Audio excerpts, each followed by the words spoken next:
नमस्कार मित्रों, मेरा नाम अभय सिंह और आज हम बात करते हैं कुछ महत्वपूर्ण क्वेश्चंस पर। देखिए, ये क्वेश्चंस जो हैं वो प्रीवियस ईयर्स में पूछे गए क्वेश्चंस हैं। आज हम इनको अच्छे से सॉल्व करेंगे। मैं आपको एक सॉल्व करने के साथ-साथ बहुत सारी जगहों पर सॉल्व करने के साथ-साथ आपको उसका प्रॉपर वे नहीं बताया जाएगा। तो मैं आज आपको प्रॉपर वे बताता हूँ कि अगर हम प्रॉपर वे से इसको सॉल्व करते हैं तो कैसे आप एक दिन में अगर आपने 10 ही क्वेश्चन या 4 क्वेश्चन किए हैं या 10 क्वेश्चन किए हैं तो आप उस 10 क्वेश्चन से 40 कैसे बन सकते हैं। बहुत इजी है। देखिएगा, हमें कभी भी कोई ऑप्शन दिया होता है उस एग्जाम्स में, जब हमें कोई क्वेश्चन मिला उसके नीचे 4 ऑप्शन मिले होते हैं तो हम उन चारों ऑप्शंस को भी देखें, क्रॉस चेक करें उन चारों ऑप्शन से कि कैसा क्वेश्चन बन सकता है। या उन क्वेश्चन को ना देखें तो कम से कम ये तो देख ही ले कि भाई उन ऑप्शंस की नॉलेज क्या है, या उन नॉलेज थोड़ा उनके बारे में भी जान लेंगे तो हमारे पास जो नॉलेज आ जाएगी वो काफी हो जाएगी। कि अब 10 क्वेश्चन करें, 4 ऑप्शन हो गए तो इसका मतलब होगा कितना, 40 क्वेश्चन आपने याद कर लिए हैं। तो चलिएगा शुरुआत करते हैं। पहला क्वेश्चन आपके सामने आता है। पहले लिखा है दास कैपिटल किसकी प्रसिद्ध पुस्तक है। दास कैपिटल किसकी प्रसिद्ध पुस्तक है। तो ऑप्शन आते हैं इसके साथ के सामने। पहला ऑप्शन क्या है, कार्ल मार्क्स। दूसरा ऑप्शन है एडम स्मिथ। तीसरा ऑप्शन है पतंजलि और चौथा ऑप्शन है इनमें से कोई नहीं। तो देखिएगा, चौथा ऑप्शन छोड़ दीजिएगा, इनमें से कोई नहीं। हम इसे विस्तार में कर ही नहीं पाएंगे क्योंकि इसका कोई विस्तार नहीं होगा। अब बात आती है ए, बी और सी की। तो ए, बी और सी के बारे में बात करें उससे पहले मैं आपको बता दूं कि क्वेश्चन ने पूछा क्या है। दास कैपिटल के बारे में पूछा। तो what is the meaning of Das Kapital. Das Kapital एक किताब है। इस किताब को प्रकाशित किया गया था 1867 में जर्मनी से। दास कैपिटल एक इकोनॉमी की किताब है, इकोनॉमी प्लस राजनीति, इसमें दोनों ही चीजें हैं। दास कैपिटल कार्ल मार्क्स की किताब है तो इसका आंसर आपको पता लग गया, कार्ल मार्क्स की द्वारा लिखी गई किताब है दास कैपिटल। और सबसे बड़ी बात है, अब हम बात करेंगे कार्ल मार्क्स के बारे में। हालांकि कार्ल मार्क्स के बारे में मैं यहाँ ज़्यादा नहीं 2-4 मिनट बात कर पाऊंगा क्योंकि काफ़ी बड़ा वीडियो हो जाएगा और वो हम इस एक वीडियो में उनके बारे में बात नहीं कर पाएंगे। बड़ी वीडियो बनानी पड़ेगी। कार्ल मार्क्स के बारे में विस्तार में पढ़ेंगे क्योंकि कई बार अच्छे एग्जाम्स में उनके बारे में पूछा है कि मार्क्सिज्म क्या है। तो मार्क्सिज्म से ही शुरुआत करते हैं। मार्क्सिज्म के जो जनक दाता है वह है कार्ल मार्क्स। कार्ल मार्क्स 1818 में जर्मनी में पैदा हुए थे और इन्होंने ही साम्यवाद या समाजवाद के बारे में या मार्क्सिज्म के बारे में बताया।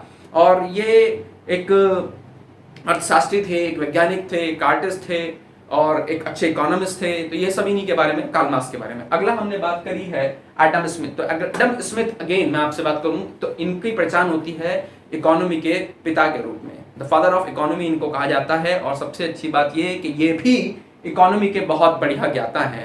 कार्ल मार्क्स से पहले इकोनॉमी जो जनरेट करी थी वो इन्होंने ही करी थी, एडम स्मिथ। तो दोनों की पिक्चर आपने देख ली है, दोनों की इमेजेस आपके पास आ गई हैं। बहुत अच्छा लगेगा। आप इमेजेस के साथ याद करते हैं किसी भी चीज को तो दिमाग में स्थायी रहती है, लंबे समय तक रहती है। अगली बात आती है पतंजलि।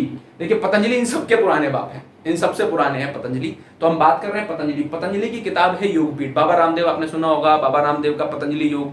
तो पतंजलि जो नाम आया है वो यहीं से निकल कर आया है। पतंजलि की है योग। जैसे आपने कई बार पढ़ा होगा गौतम की न्याय। तो ये अब आप जब एंशिएंट हिस्ट्री, आप हिस्ट्री का वीडियो जब मेरा पढ़ेंगे तो इनके बारे में विस्तार से आप वहां देखेंगे। तो पहला क्वेश्चन का आंसर आपके सामने आ गया। चलिए पढ़ते हैं दूसरे क्वेश्चन। चलिए देखते हैं दूसरा क्वेश्चन। दूसरा क्वेश्चन लिखा है हर्ष चरित्र किसके द्वारा लिखी गई। हर्ष चरित्र किसके द्वारा लिखी गई। तो हर्ष चरित्र, अब मैं जैसे आपको पहले बताया ऑप्शंस देखते हैं फटाफट। ऑप्शन आ चुके हैं। ऑप्शन आया है बाणभट्ट, वाल्मीकि, व्यास या कालिदास। तो पहली बात मैं बुक के बारे में बता दूं, ये किताब है हर्षचरित्र। हर्षचरित्र जो किताब है ये किसके लिए लिखी गई है, इसमें क्या है। हर्षचरित्र जैसे नाम से आपको पता है, हर्ष का चरित्र, हर्ष के चरित्र के बारे में बताया। राजा हर्ष के बारे में है। ये भी प्राचीन भारत के इतिहास में आपको मिलेगा। राजा हर्ष जो है आखिरी राजा मिलेंगे आपको प्राचीन भारत के। प्राचीन भारत का अंत है इन्हीं से और प्रारंभ हो जाएगा मध्यकालीन भारत का। तो हर्ष चरित्र वहां से है। बाणभट्ट इनके दरबारी कवि थे। तो बाणभट्ट आपको ऑप्शन दिख रहा है, option A is the right answer. आपने बुक की इमेज भी देख लिया, हर्ष चरित्र बुक की इमेज भी है। तो राष्ट्र की बात अगर हम करें तो हर्ष चरित्र का जो नाम है, जो हर्ष चरित्र लिखी है वो बाणभट्ट ने लिखी है। तो बाणभट्ट 7वीं शताब्दी के एक राइटर हैं। 7वीं शताब्दी में बाणभट्ट आए हैं और जैसा मैंने आपको बताया कि हर्ष के दरबार के हैं। तो बाणभट्ट की कुछ मुख्य कृतियां भी बहुत इंपॉर्टेंट है कि मुख्य कृतियां, बाणभट्ट की मुख्य कृतियां हैं कादम्बनी है, चंडी शक्ति है, पार्वती प्रणया। ये सभी बाणभट्ट की मुख्य कृतियों में से एक है। देखिए कादम्बिनी मैंने आपको जैसे बताया कि बाण भटकी है, बहुत इंपॉर्टेंट बुक है कादम्बिनी, आपको याद रखनी पड़ेगी, एग्जाम में कई बार पूछा जा चुका है। वाल्मीकि जी के बारे में बात करते हैं। वाल्मीकि जी के बारे में आप सभी जानते हैं, जैसे कि आप देख रहे होंगे आजकल दूरदर्शन पे भी चल रही है रामायण। तो रामायण जो है या वो रामचरित्र मानस जो चल रही है वो लिखी है तुलसीदास जी ने, और वाल्मीकि जी ने लिखी है रामायण। और जो रामायण है वो संस्कृत में है और जो उसका कन्वर्जन किया है वो तुलसीदास जी ने हिंदी में कर दिया है। इसके बाद व्यास जी के बारे में बात करते हैं। महर्षि वेदव्यास, वेदव्यास महाभारत वेदों के रचयिता वेदव्यास जी के बारे में हो गया। कहते हैं गणेश जी ने इनके साथ बैठकर ये लिखा है। अब इसके बाद अगर हम बात करें कालिदास की, तो कालिदास भी बहुत इंपॉर्टेंट कैरेक्टर है। कालिदास के बारे में बात करें तो चंद्रगुप्त द्वितीय, इन्हीं का नाम था चंद्रगुप्त द्वितीय का विक्रमादित्य। इन्हीं के दरबार में 9 रत्नों में से एक रत्न थे कालिदास। कालिदास इतने महत्वपूर्ण आदमी हैं, इनकी एक बेहतरीन या सबसे अच्छी किताब जो है अभिज्ञान शकुंतलम, ये कई बार पूछी जाती है। अभिज्ञान शकुंतलम में जो बात बताई गई है वो बताई गई है भरत की, शकुंतला की कहानी है, और शकुंतला के पुत्र भरत के नाम से ही हिंदुस्तान का नाम भरत पड़ा है। अभिज्ञान शकुंतलम। मेघदूत एक और इनकी अच्छी किताब है जिसका नाम है मेघदूत, तो नाम याद रखना है, मेघदूत भी और अभिज्ञान शकुंतलम भी। चलिए अब हमारे पहुंचते हैं तीसरे क्वेश्चन की ओर। लिखा है, क्वेश्चन है, निम्नलिखित में से अष्ट अध्याय पुस्तक किससे संबंधित है? तो ऑप्शन आपके सामने है, औषधि, व्याकरण, अर्थशास्त्र और ज्योतिषी। औषधि, व्याकरण, अर्थशास्त्र या ज्योतिषी, ये आपके सामने ऑप्शन है। तो पहले मैं आपको बता दूं कि अष्ट अध्याय क्या है। अष्ट अध्याय, इसी का नाम आपसे समझ में आ रहा होगा, अष्ट अध्याय 8 अध्यायों में टूटी हुई एक किताब है जिसके अंदर व्याकरण लिखी हुई है। व्याकरण की किताब अष्ट अध्याय, 8 इसके अध्याय हैं। अगर हम बात करें बहुत बारीकी में, अगर हम इसमें जाते हैं तो इसमें लगभग 400 सूत्र हैं, लगभग 400 सूत्र हैं। हालांकि व्याकरण जो, जब आप हिंदी पढ़ते हैं, हिंदी मेंस का पेपर या देंगे आप, उत्तराखंड में हिंदी इतनी महत्वपूर्ण है कि अगर आप प्री क्वालिफाई कर लेते हैं और मेंस में जाते हैं तो हिंदी के जब तक आप निबंध या ऐसे राइटिंग नहीं करेंगे और उसे आप क्वालिफाई नहीं कर पाएंगे तो आपके बाकी पेपर चेक नहीं होंगे। तो यहाँ पर, और हिंदी में एक नए करेक्टर के बारे में नहीं बात हो रही है, किसी राइटर के बारे में बात नहीं हो रही। हिंदी का मूलधार, एक मील का पत्थर जिसको रखा है, वो है पाणिनि। पाणिनि जी के बारे में बात की जा रही है। पाणिनि जी की किताब है अष्टाध्याय, और अष्टाध्याय संबंधित है किससे? वो है व्याकरण से संबंधित। तो ये क्वेश्चन भी आपने किया। चलिए अब अगला क्वेश्चन आपके सामने आया, निम्नलिखित में से कौन सी कृति रविंद्रनाथ द्वारा रचित है? तो देखिए रविंद्रनाथ टैगोर जो रविंद्रनाथ जी के द्वारा लिखी हुई हैं। ऑप्शन आपने देखा है, गीतांजलि है, चित्रा है, पोस्ट ऑफिस है, ये सभी है। तो देखिए मैं पहले आपको बता दूं ये सभी इन्हीं के द्वारा लिखी हुई हैं। अगर मैं यहाँ पर एक बात करूं रविंद्रनाथ टैगोर की, तो रविंद्रनाथ टैगोर बहुत ब्रिलियंट टैलेंटेड आदमी। देखिए रविंद्रनाथ टैगोर की अगर हम बात करें तो नोबेल पुरस्कार सम्मानित हुए हैं गीतांजलि की वजह से। गीतांजलि की वजह से उनको नोबेल पुरस्कार मिला था। रविंद्रनाथ टैगोर की अगर हम बात करें तो रविंद्रनाथ टैगोर को हम केवल राइटर ना देखकर, जनगण मन के हिसाब से ना देखें, तो जो भारत माता की जो तस्वीर है, भारत माता की तस्वीर भी रविंद्रनाथ टैगोर ने बताई। ये मल्टी टास्किंग बंदे हैं, उनके पास राइटिंग का स्किल भी है, ये आर्टिस्ट भी बहुत अच्छे हैं, गीतकार भी बहुत अच्छे हैं, लिखते बहुत बढ़िया हैं। तो ये सभी चीजें हैं रविंद्रनाथ टैगोर। तो इमेज आपने देखी ली होगी इनकी, रविंद्रनाथ। देखिए अगला क्वेश्चन आ गया है, सिंधु घाटी सभ्यता को खोज निकालने में जिन 2 भारतीयों का नाम जुड़ा है। देखिए जिन 2 भारतीयों का नाम जुड़ा है, इसके लिए मैं आपको कहूंगा कि आप मेरी हिस्ट्री की प्रीवियस वीडियो पर जरूर जाइएगा, वो जरूर देख लीजिएगा। हिस्ट्री की वीडियो में मैंने इसको अच्छे से डिस्क्राइब किया है। इसका पहला ही ऑप्शन सही है, दयाराम साहनी एवं राखलदास बनर्जी।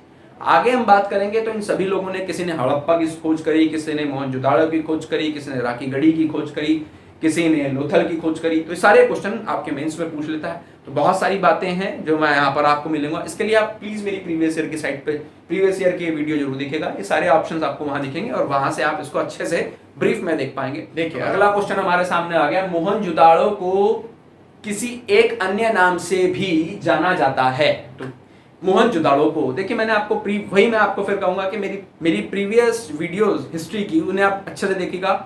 अगर आपने प्रीवियस वीडियो देखी हो तो उसमें आपको पता लग जाएगा कि इसका जो पुराना नाम या दूसरा नाम जो था वो था मृतकों का टीला। ऑप्शन डी बिल्कुल ठीक है, मृतकों का टीला। यहाँ पर बड़े लेवल पर मृत लोगों को दफनाया गया, मरे हुए लोगों का कब्रिस्तान था यहाँ पर बहुत बड़ा। तो ऐसा नहीं है कि सिंधु घाटी सभ्यता में केवल यहीं पर दफनाया गया, सभी जगह पर था, लेकिन यहाँ बहुत ज्यादा बड़ा था, तो इसीलिए इसको कहा गया है मृतकों का टीला। तो चलिए अगला क्वेश्चन आया है, नाट्य शास्त्र के लेखक कौन है? तो नाट्य शास्त्र के लेखक कौन है, इसमें ऑप्शन आया भरत मुनि, मुंशी प्रेमचंद, बाणभट्ट, जयप्रकाश। तो देखिए जैसे मैंने आपको पहले भी बताया है, इनमें से 2 पर्सनालिटी या 3 पर्सनालिटी हम बहुत अच्छे से जानते हैं, बल्कि जानते तो लगभग सारी ही हैं। अगर मैं बात करूं नाट्य शास्त्र में नृत्य के बारे में बताया है, जो नृत्य की कलाएं हैं उन सभी को जोड़ दिया गया और उसकी किताब लिखी गई। और इस किताब को लगभग हम अगर बात करें तो भरत मुनि ने इसको कंप्लीट कर रखा है, भरत मुनि के द्वारा लिखी गई किताब है, तो उसका पहला ऑप्शन बिल्कुल ठीक है। तो भरत मुनि के साथ अगर हम बात करें बाणभट्ट की, तो बाणभट्ट आप यहाँ पर जानते हैं। तो अब हम बात करते हैं मुंशी प्रेमचंद की। तो मुंशी प्रेमचंद जब आप हिंदी पढ़ेंगे या हिंदी साहित्य पढ़ेंगे तो वहाँ आपको इनके बारे में बहुत कुछ पढ़ने के लिए मिलेगा, लेकिन हम यहाँ ज़्यादा ब्रीफ में बात करेंगे तो वीडियो लंबा हो जाएगा, तो हम आपको यहाँ पर थोड़ा सा बता देते हैं इसके बारे में। मुंशी प्रेमचंद की कुछ कृति है, जैसे गोदान, गबन, नमक का दरोगा, ये बुक्स आपको याद रखनी है, ये इन्हीं के द्वारा लिखी गई बुक्स हैं मुंशी प्रेमचंद की। हिंदी में बहुत अच्छी किताबें, पढ़िए और ये पेपर में बहुत जरूर आती हैं। देखिए अगला पर्सनालिटी है जयशंकर प्रसाद। तो जयशंकर प्रसाद भी मैं आपको बता दूं छायावादी युग के कवि हैं, ये बहुत इंपॉर्टेंट बात है। जयशंकर प्रसाद, तो ये कई बार हिंदी में पूछ लिया जाता है कि जयशंकर प्रसाद ये छायावादी युगीन कवियों के बारे में बताइए। तो 4 छायावादी युगीन कवि हैं, उनमें से एक है जयशंकर प्रसाद। तो जयशंकर प्रसाद के बारे में बात कर रहा है। जयशंकर प्रसाद की एक और क्वालिटी बता देता हूं आपको, खड़ी बोली के कवि हैं, खड़ी बोली लिखते हैं, खड़ी बोली की रचनाएं सारी की सारी इन्हीं की हैं। तो खड़ी बोली को अगर हम देखा जाए तो ये खड़ी बोली को बहुत ज्यादा प्रमोट करने वाले थे। इनकी कृति है आंसू, लोहार, लिखते रहिएगा बहुत इंपॉर्टेंट है, आंसू, लोहार, कमायनी और प्रेम पथिक। आंसू, लोहार, कमायनी, प्रेम पथिक, ये सभी जो किताबें हैं ये जयशंकर प्रसाद के द्वारा लिखी गई हैं। चलिएगा अगला क्वेश्चन हम पढ़ते हैं, अगले क्वेश्चन की ओर।